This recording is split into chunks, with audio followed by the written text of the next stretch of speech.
Down మొదలైంది. 47వ అధ్యక్షుణ్ణి ఎన్నుకునేందుకు మరికొద్ది గంటల్లో ఓటింగ్ జరగనుంది.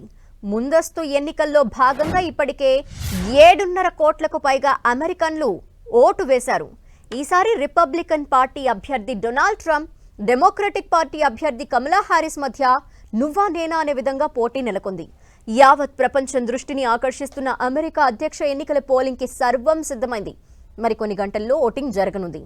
పోలింగ్ కోసం అధికార యంత్రాంగం విస్తృతమైన ఏర్పాట్లు చేసింది. అమెరికాలోని ఒక్కో రాష్ట్రంలో అక్కడి కాలమాన ప్రకారం ఇవాళ ఉదయం 7 గంటల నుంచి 9 గంటల మధ్య పోలింగ్ ప్రారంభమై సాయంత్రం 6 గంటల నుంచి అర్ధరాత్రి వరకు కొనసాగనుంది.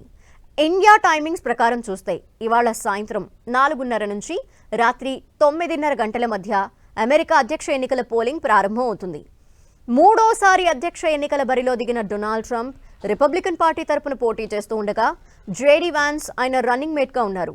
ఇక డెమోక్రటిక్ పార్టీ తరపున అమెరికా ఉపాధ్యక్షురాలు కమలా హారిస్ బరిలో ఉండగా టీమ్ వాల్స్ ఆమె రన్నింగ్ మేట్గా పోటీ చేస్తున్నారు.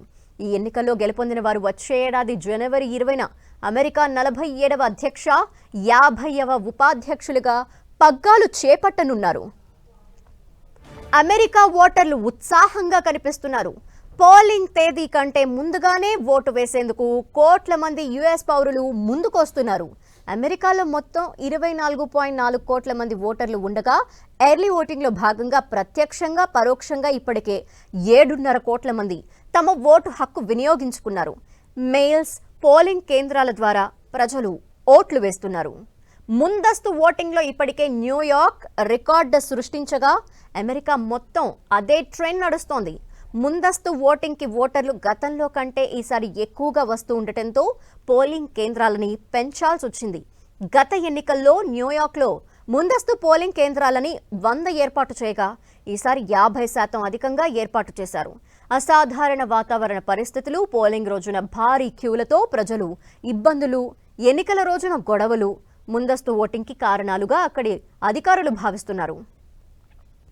డొనాల్డ్ ట్రంప్ సైతం ఇవాళ ఫ్లోరిడాలో నేరుగా వెళ్లి తన ఓటు హక్కును వినియోగించుకోనున్నారు.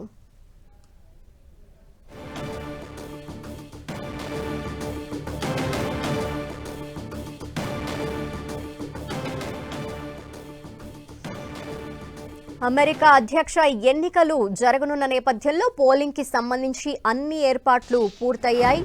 ఇక ఎవరు ప్రెసిడెంట్ అవుతారు అనే దానికి సంబంధించి ఉత్కంఠ నెలకొంది. ప్రపంచవ్యాప్తంగా కూడా అంతా అమెరికా వైపే చూస్తోంది. ఇప్పుడు ఎవరు గెలుస్తారు? అయితే డెమోక్రటిక్ పార్టీ తరపున బరిలోకి దిగుతున్న హారిస్ గెలుస్తారా, లేదంటే ట్రంప్ గెలుస్తారా అని అంతా కూడా సర్వత్రా ఉత్కంఠ నెలకొంది. అయితే ఇప్పటికే ఎర్లీ ఓటింగ్ వైపు యుఎస్ ప్రజలు దృష్టి పెట్టారు. అనేక కారణాల రీత్యా ముందుగానే ఓటింగ్ హక్కును వాళ్ళు వినియోగించుకునేందుకు ఆసక్తి కనబరుస్తున్న నేపథ్యంలో అందుకు తగ్గట్టుగా కూడా ఏర్పాట్లు జరిగాయి. ఇప్పటికే కొంతమంది ఓటు వేయటం కూడా జరిగింది. ఈమెయిల్ పద్ధతి ద్వారా కావచ్చు, అలాగే క్యూ లైన్స్లో నిలబడి పోలింగ్ కేంద్రాల వద్ద కూడా ఓటు హక్కుని వినియోగించుకుంటున్నారు. ఇక అధికారికంగా మరికొద్ది గంటల్లోనే పోలింగ్ స్టార్ట్ అవ్వబోతోంది.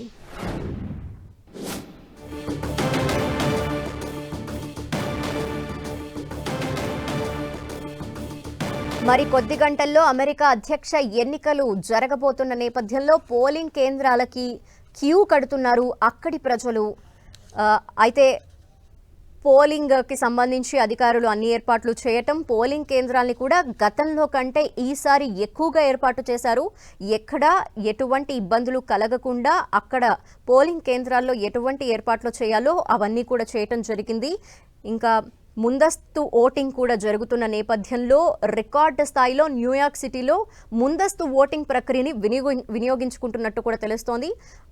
గతంలో కంటే ఈసారి 50% ఎక్కువగా పోలింగ్ కేంద్రాలు ఏర్పాటు చేయాల్సిన అవసరం ఏర్పడింది. ఎర్లీ ఓటింగ్ నేపథ్యంలో కొంతమంది ఇప్పటికే ఓటు హక్కును వినియోగించుకుంటున్న నేపథ్యంలో ఓటింగ్ గణనీయంగా శాతం పెరుగుతుంది అని కూడా భావిస్తున్నారు. భారత కాలమాన ప్రకారం ఈరోజు సాయంత్రం 4:30 నుండి అక్కడ ఓటింగ్ ప్రక్రియ మొదలయ్యే ఛాన్సెస్ కనిపిస్తున్నాయి. అమెరికా అధ్యక్ష ఎన్నికల ఫలితాలు ఎలా ఉండబోతాయి అనే విషయంపై ప్రపంచమంతా ఆసక్తిగా ఎదురుచూస్తోంది. అమెరికాలో అధ్యక్షుణ్ణి ప్రజలు నేరుగా ఎన్నుకోరు. అమెరికాలోని 50 రాష్ట్రాలకి సంబంధించి 538 ఎలక్టోరల్ కాలేజీ ప్రతినిధులుంటారు. వీరిని ప్రజలు ఓటు ద్వారా నేరుగా ఎన్నుకుంటారు. ఎలక్టోరల్ కాలేజీ ప్రతినిధులు అమెరికా అధ్యక్షుడిని ఎన్నుకుంటారు. అధ్యక్ష పీఠం దక్కాలంటే ఎలక్టోరల్ కాలేజీలో 270 మంది మద్దతు అవసరం ఉంటుంది. అమెరికాలో మొత్తం 24.4 కోట్ల మంది ఓటర్లున్నారు. ఇందులో అందరూ ఓటు వేయరు. 2020 ఎన్నికల్లో 66% మాత్రమే పోలింగ్ జరిగింది. అమెరికా ఎన్నికల్లో ప్రజలు ఎన్నుకునేది ఎలక్టర్లని. వివిధ రాష్ట్రాల్లో కాంగ్రెస్ ప్రాతినిధ్యం, సెనెట్ ప్రాతినిధ్యం ఆధారంగా ఎలక్టోరల్ కాలేజీ సభ్యుల సంఖ్య ఉంటుంది. ఈ ఎలక్టోరల్ ఎన్నిక ప్రక్రియ 2 భాగాలుగా ఉంటుంది. మొదటి భాగంలో పలానా పార్టీ నేతలు మద్దతుదారుల్ని ఆ రాష్ట్ర ఎలక్టర్లుగా పోటీ చేయడానికి పార్టీ నామినేట్ చేస్తుంది. లేదంటే చర్చలు జరిపి పార్టీ సెంట్రల్ కమిటీ ఎన్నుకుంటుంది. రెండో భాగంలో జనరల్ ఎలక్షన్స్లో ఓటర్లు తమకు నచ్చిన అధ్యక్షుడిని ఎన్నుకునేందుకు ఎలక్టర్లకు ఓట్లు వేస్తారు.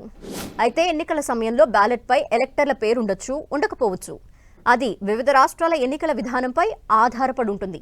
ఇక ఫలితాల తర్వాత విన్నింగ్ క్యాండిడేట్ పార్టీ తరపున పోటీ చేసిన ఎలక్టర్లు రాష్ట్ర ఎలక్టర్లుగా అపాయింట్ అవుతారు. ఇది నెబ్రాస్కా, మైన్ రాష్ట్రాల్లో భిన్నంగా ఉంటుంది. ఎన్నికైన ఎలక్టర్లంతా కలిసి అధ్యక్షుడిని ఎన్నుకుంటారు. అమెరికా ప్రెసిడెంట్గా ఎన్నిక కావాలి అంటే ముందుగా 50 రాష్ట్రాల్లో పాపులర్ ఎన్నికలు జరగాలి. ఈ ఎన్నికల్లో ప్రజలు ఓట్లేస్తారు. ఇవి కాకుండా ప్రతి రాష్ట్రంలో జనాభా ఆధారంగా ఎలక్టోరల్ ఓట్లుంటాయి.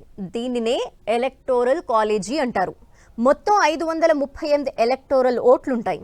అధ్యక్ష ఎన్నికల బరిలో ఉన్న పార్టీలు ఆయా రాష్ట్రాల్లో తమ ఎలక్టర్లని ముందే నిర్ణయిస్తాయి. అయితే ఓటింగ్ సమయంలో మాత్రం ప్రజలు బ్యాలెట్ పేపర్పై అధ్యక్ష అభ్యర్థిని ఎన్నుకున్నట్లుగానే ఓటు వేస్తారు. ఈ ఓట్లన్నీ ఎలక్టర్లకు వెళ్తాయి. ఎన్నికల్లో పాపులర్ ఓట్లు ఎక్కువగా వస్తే విజయం సాధించలేరు. ఎలక్టోరల్ కాలేజీ ఓట్లు వస్తేనే అధ్యక్ష ఎన్నికల్లో గెలుస్తారు. మొత్తం 538 ఎలక్టోరల్ కాలేజీ ఓట్లలో 270 వచ్చిన వారు విజయం సాధించినట్లు. కాలిఫోర్నియాలో అత్యధికంగా 54, టెక్సాస్లో 40 ఎలక్టోరల్ ఓట్లు ఉండగా తక్కువ జనాభా గల వ్యోమింగ్కు 3 ఎలక్టోరల్ ఓట్లున్నాయి.